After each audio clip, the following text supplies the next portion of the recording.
on avait vraiment des autorités consciencieuses, maladie, oh, il y a vraiment un bon sauté.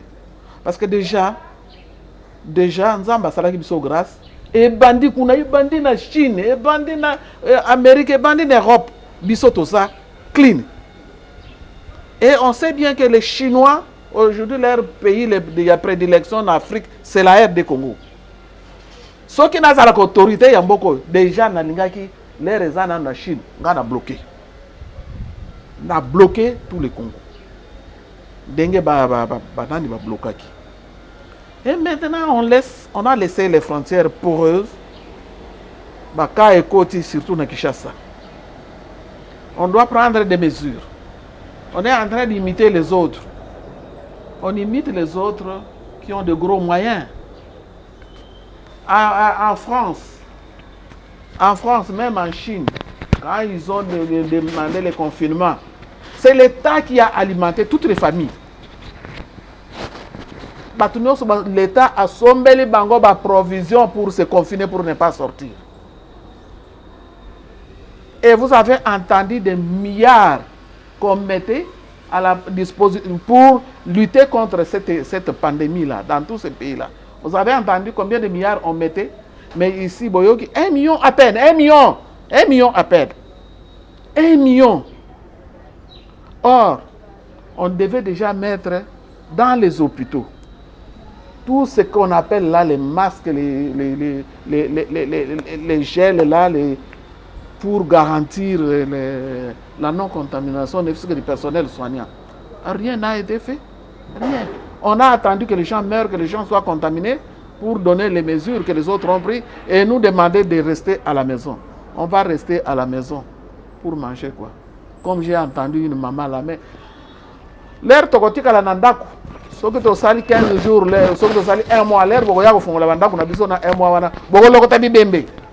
Malamu toko fana ba corona ke toko fana nzala. Parce que bokoya ko lo tabi bembe na bandaku nyonso. C'est ça que ça signifie. Ça signifie quoi?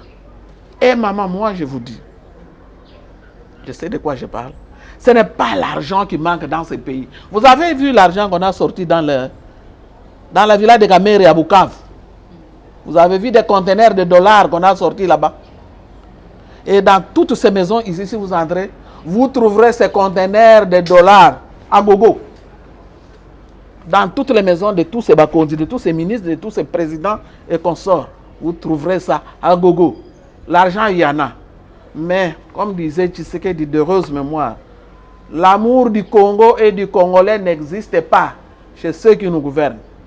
Alors, ce qui fait que chacun doit prendre ses propres mesures soi-même là où il est.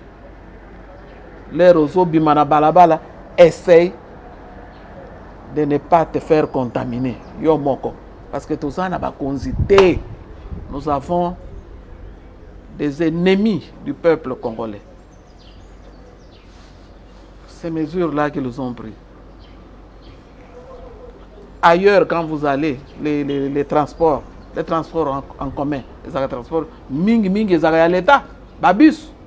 Mais l'État, il a quoi pour demander aux gens, demander aux transports en commun qui sont des transports de privés, des mesures contraignantes et sans même dire aux chauffeurs ou à ces sociétés-là que quand vous allez réduire le nombre de gens, nous, l'État, nous allons subventionner les manques à gagner.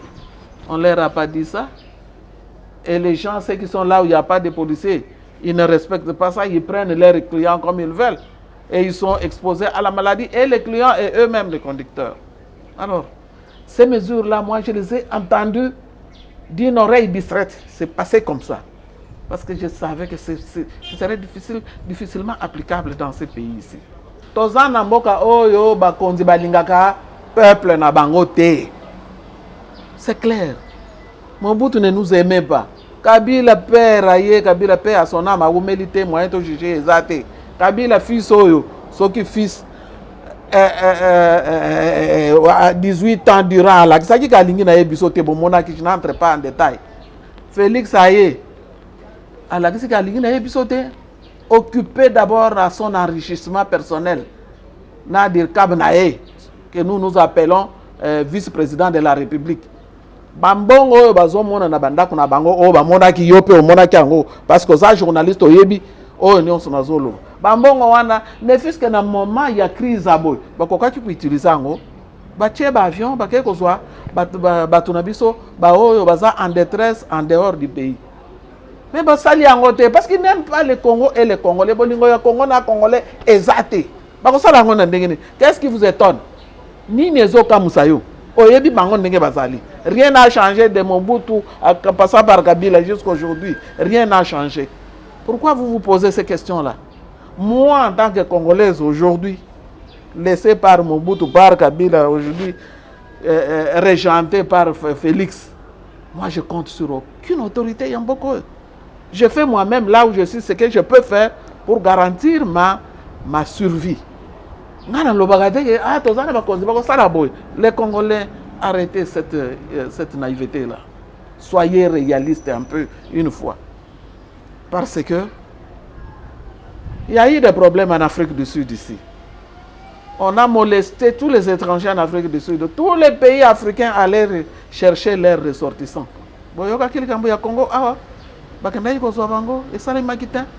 Et maintenant, avec la maladie, pourquoi vous voulez qu'il change?